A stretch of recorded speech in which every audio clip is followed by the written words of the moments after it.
सरदार पटेल स्वाभिमान रथ लेकर चलने वाले जनहित संकल्प यात्रा का समापन लखनऊ के रविंद्रालय सभागार में एक गोष्ठी की आयोजन के साथ संपन्न हुआ। बताते चले कि जनहित संकल्प यात्रा कानपुर देहात से 22 अक्टूबर से प्रारंभ होकर लगभग 22 जनपदों से होते हुए 2200 से ज्यादा किलोमीटर चलकर आज लखनऊ पहुंचा, जहां हजारों सरदार सैनिक सैकड़ों गाड़ियों के काफिला के साथ लखनऊ स्थित रविंद्रालय ऑडिटोरियम जय जय सरदार के उद्घोष के साथ शामिल हुए। यह कार्यक्रम आज राष्ट्रीय शिक्षा दिवस के अवसर पर मौलाना अबुल कलाम आजाद के जन्म दिवस मनाते हुए संपन्न किया गया।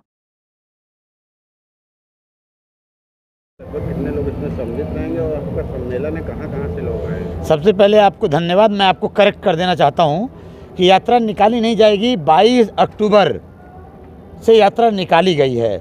22 जनपदों से होते हुए 2200 किलोमीटर से ज़्यादा की यात्रा हो चुकी है और आज यात्रा का संपन्न कार्यक्रम है। 22 अक्टूबर को कानपुर देहात के गौरीकरण महामना डॉक्टर रामस्वरूप वर्मा जी के जन्मस्थली से उनको नमन करते हुए कानपुर देहात, कानपुर नगर, फतेहपुर, कौशाम्बी, चित्रकूट के साथियों के बीच से होते हुए इलाहाबाद, गंगा पार, यमुना पार, मिर्ज़ापुर, सोनभद्र, बनारस, चंदौली, बनारस, जौनपुर, मऊ, आजमगढ़, संत कबीर नगर, बस्ती, अम्बेडकर नगर, फैजाबाद, सुल्तानपुर, प्रतापगढ़, रायबरेली के साथियों के बीच से, उन्नाव के साथियों के बीच से हम आज पहुँचे हैं लखनऊ में। और लखनऊ में आज जो सरदार पटेल स्वाभिमान रथ जनहित संकल्प यात्रा का कार्यक्रम, समापन का कार्यक्रम, संपन्न का कार्यक्रम है। 22 जिलों से 22 तारीख से 2200 किलोमीटर से ज़्यादा दूरी की यात्रा करने के बाद जब हम गांव-गांव गए तो हमने पाया कि हमारे किसान बदहाल है, आत्महत्या करने को मजबूर हैं।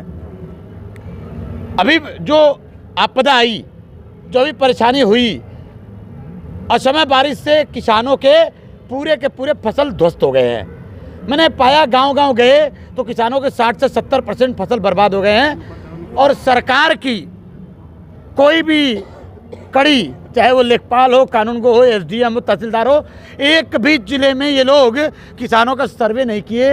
ये केवल हिंदू तोड़ो, हिंदू जोड़ो, जाति तोड़ो, जमात जोड़ो, जाति जमात तोड़ो, ये सब करने में लगे हैं योगी जी। बिहार चुनाव में मस्त है, हमारे यूपी पे किसान पस्त हैं, मर रहे हैं। दूसरा, हमने पाया कि पूरे इन 22 जनपदों से हम जो यात्रा किए, गांव-गांव की हकीकत जांचा तो मिला कि युवा आत्महत्या के कगार पे, नौकरी नहीं मिल रही, बदहाल है, नशाखोरी में परेशान हो गया है। हमने पाया उत्तर प्रदेश जर्जर है। हमने पाया कि हमारे लोग जिले दर जिले मारे जा रहे हैं, जिले दर जिले गाजर मूली की तरह पटेल पिछड़े कुर्मी काटे जा रहे हैं।